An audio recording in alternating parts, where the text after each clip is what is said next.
নমস্কাৰ, আজি মই আপোনালোকলৈ কম সামগ্ৰীৰে অতি সহজে বনাব পৰা পাস্তা ৰেচিপি লৈ আহিছোঁ। গতিকে বলক পলম নকৰি ৰেচিপিটো বনাবলৈ আৰম্ভ কৰি দিওঁ। গেছ অন কৰি ল'লোঁ। চচপেনত এয়া পাস্তা পানী দিছোঁ।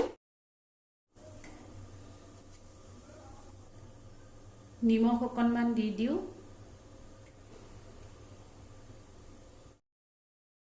কেইটোপালমান তেল দি দিলোঁ। তেতিয়া পাস্তাবিলাক ইটোৰ গাত সিটো লাগি নধৰে।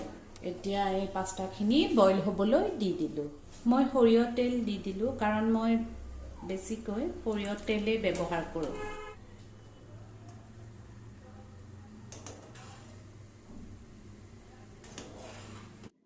আৰু কিছু সময় সিজাব লাগিব। পাস্তাখিনি বইল হৈ গ'ল। এতিয়া গেছটো অফ কৰি দিম আৰু পানীবোৰ চেকি ল'ম। আৰু এতিয়া পাস্তাখিনি ইয়াতে বাকি দিলোঁ।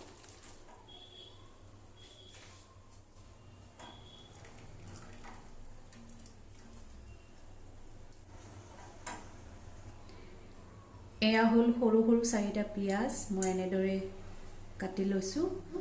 আৰু এয়া হৈছে ডাংবডি 6ডালমান ডাংবডি তথা লেচেৰা মই এনেদৰে কাটি লৈছোঁ। আৰু এয়া এটা কেঁচা জলকীয়া আৰু এইটো হ'ল জলকীয়াই হয়, কিন্তু এই জ্বলাটোৰ জ্বলা নাই।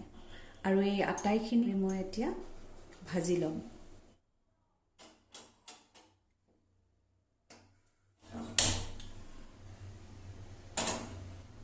লোৰ কেৰাহী এখন পাতি দিলোঁ। মই আজি এই কণমানি কেৰাহীটোতে বনাম। কেৰাহী গৰম হৈ গ'ল। গেছৰ ফ্লেম ল' কৰি দিছোঁ। এতিয়া ইয়াতে সৰিয়হ তেল দি দিম। মই কিছু সময় আগতেও কৈছোঁ মই সৰিয়হ তেল বেছিকৈ ব্যৱহাৰ কৰোঁ। লোৰ কেৰাহী অতি সোনকালে গৰম হয়, সেয়েহে তেলো সোনকালে গৰম হৈ যায়। এতিয়া ইয়াতে কাটি থোৱা পিঁয়াজখিনি দি দিওঁ।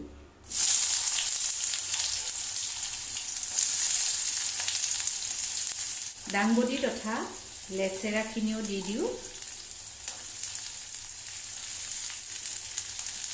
কেঁচা জলকীয়াও দি দিলোঁ আৰু এতিয়া পকা জলকীয়াখিনিও দি দিলোঁ।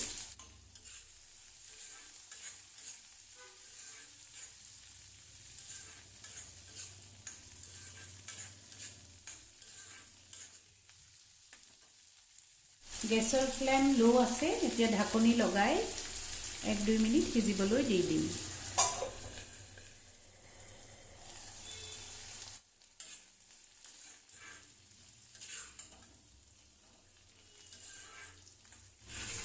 আৰু আধা মিনিটমান সময় সিজালে হৈ যাব। খুব বেছিকৈও সিজোৱাৰ প্ৰয়োজন নাই। অলপ কেঁচা কেঁচা ভাৱটো থাকিলে খাই ভালেই লাগে।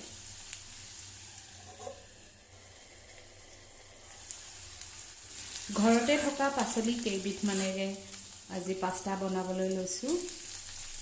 ডাঙৰ ডাঙৰ কেপচিকাম আৰু গাজৰ দিব লাগে বুলি কোনো কথা নাই। ঘৰতে থকা পাচলি কেইবিধমানেৰেও বনাই খাব পাৰি, কিন্তু পাস্তা বনালে পিঁয়াজ লাগেই। এতিয়া পাস্তা দিব পৰা হৈ গ'ল। মই দি দিওঁ। গেছৰ ফ্লেম কিন্তু মই ল'য়ে ৰাখিছোঁ।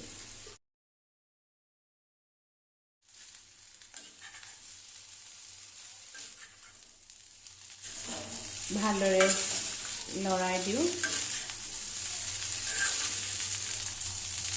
বগা, সেউজীয়া, ৰঙা দেখিবলৈ ভাল লাগিছে। আজি এই ৰেচিপিটোত মই কোনো ধৰণৰ মছলা ব্যৱহাৰ নকৰোঁ। আনকি মই আজি হালধিও নিদিওঁ। পাস্তা বিভিন্ন ধৰণে বনাই খাব পাৰি। আজি এই ৰেচিপিটো খুব সাধাৰণভাৱে বনাইছোঁ। এতিয়া নিমখ দি দিওঁ।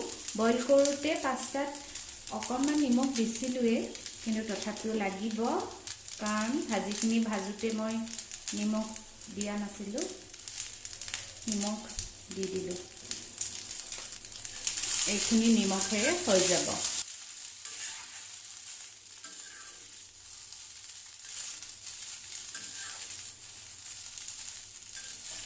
পাস্তাখিনি ভজা হৈ গ'ল। এতিয়া গেছটো অফ কৰি দিলোঁ।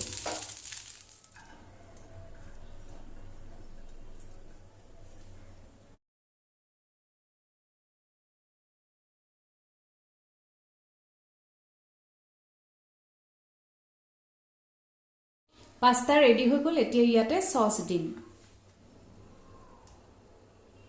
আৰু দিম মেয়নিজ।